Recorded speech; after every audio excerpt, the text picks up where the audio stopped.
भागवत महापुराण की जय। कृष्ण कन्हैया लाल की जय। राधा रानी की जय। आज मैं आपको सुनाऊंगी स्कंद 2 में छठा अध्याय। ब्रह्मा जी द्वारा विराट पुरुष की विभूतियों का वर्णन। ब्रह्मा जी ने कहा, उस विराट पुरुष के मुख से वाणी और तेजस्वी अग्निदेव प्रकट हुए। उसकी जीवा से अमृतमय अन्न, सभी प्रकार के रस और विष उत्पन्न करने वाले वरुण देव प्रकट हुए। उसकी नाक से 5 प्रकार के प्राण और वायुदेव उत्पन्न हुए। अनेक प्रकार की औषधियों और विविध गंध उत्पन्न करने वाले देव अश्विनी कुमार प्रकट हुए। उसके नेत्रों से तेजोमय प्रकाश से अंधकार को दूर करने वाले सूर्य देव प्रकट हुए। उसके कानों से शब्द और आकाश निकले। वस्तुतः उस विराट पुरुष का शरीर संसार की समस्त वस्तुओं का विशाल कोश है। सारे यज्ञ, मेघ, बिजली, शिला, विविध धातुएं, लोकपाल, आनंद की परमानुभूति, विविध भाव, जीवन मृत्यु, स्वर्ग नरक, धर्म अधर्म, ज्ञान विज्ञान, अज्ञान, नदी, सरोवर, पर्वत, श्रृंखलाएं, समुद्र, समस्त प्राणी, दैत्य देव, मनुष्य, नाग, परिंदे, पशु, रेंगने वाले जीव, कीट पतंग, गंधर्व, अप्सराएं, यक्ष, भूत प्रेत, वृक्ष, ग्रह, नक्षत्र, चंद्रमा आदि सभी कुछ उस विराट पुरुष के शरीर से जन्मे हैं और उसी में समा जाते हैं। हे नारद, ये संपूर्ण विश्व जो पहले कभी था, जो अब विद्यमान है और जो आगे रहेगा, उस सब को ये विराट पुरुष अपने में समेटे हुए हैं। ये सारा विश्व उसके भीतर मात्र 10 अंगुल की मात्रा में घिरा हुआ है।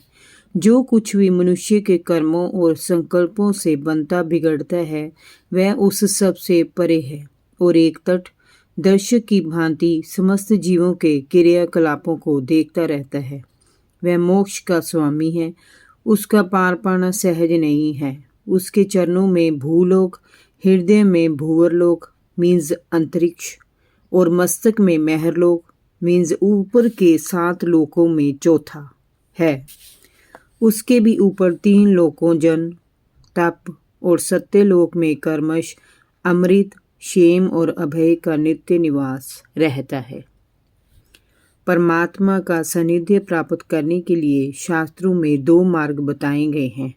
पहला मार्ग अविद्या रूपी कर्म मार्ग है, जो सकाम पुरुषों के लिए, और दूसरा मार्ग उपासना रूपी विद्या का मार्ग है, जो निष्काम उस उपासकों के लिए है। मनुष्य दोनों में से किसी भी एक मार्ग से चलकर मोक्ष प्राप्ति की यात्रा कर सकता है।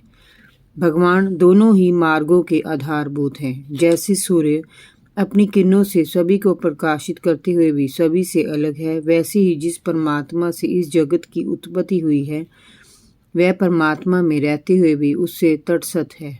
हे पुत्र, सृष्टि के निर्माण में मुझे जो भी सामग्री मिली, वह उस विराट पुरुष के अंगों से ही प्राप्त हुई है। उस सामग्री से मैंने उस विराट पुरुष की आराधना की, क्योंकि संपूर्ण विश्व उन्हीं भगवान श्री नारायण में स्थित है। मैं उन्हीं की प्रेरणा से इस संसार की रचना करता हूँ। उन्हीं के अधीन होकर रुद्रदेव इसका संहार करते हैं और वे स्वयं विष्णु रूप में इसका पालन करते हैं।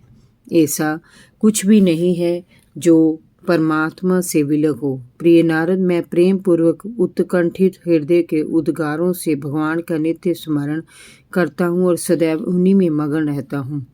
इसी से मेरी वाणी कभी सत्य नहीं होती। मेरा मन कभी असत्य का संकल्प नहीं करता। मेरी इंद्रियां मन के विपरीत होकर कभी भी मर्यादा विहीन नहीं होती। मैं उन्हीं की कृपा से वेद मूर्ति हूँ और बड़े बड़े प्रजापति मेरी वंदना करते हैं। मैं परम मंगलमय, शरणवत्सल, कल्याण स्वरूप, जीवन मृत्यु के आवागमन चक्र से मुक्ति दिलाने वाले ऐसे वासुदेव भगवान नारायण को नमन करता हूँ। उनकी माया अपरंपार है, वे अनंत और असीम हैं। बुद्धि विलास से उन्हें जानना संभव है, इसीलिए हम भक्ति भाव से उनकी अवतारी लीलाओं का वर्णन करके उनके प्रति अपनी श्रद्धा के सुमन चढ़ाते हैं। वे तीनों लोकों में सत्य एवं परिपूर्ण हैं। वे प्रत्येक जीव की अंतरात्मा में समय स्थित है। महात्मा लोग अपने अंतकरण, इंद्रिय और शरीर को शांत करके उनका साक्षात्कार करते हैं। परमात्मा के नेकानेक लीला अवतारों का शास्त्रों में वर्णन प्राप्त होता है। उन लीलाओं के श्रवण से कानों को अमृत रस का अनुभव होता है। तुम्हें मैं उनकी अवतार लीलाओं का वर्णन यहाँ सुनाता हूँ, तुम सावधान होकर उसे सुनो। जय जय श्री राधे। भागवत महापुराण की जय। कृष्ण कन्हैया लाल की जय। राधा रानी की जय।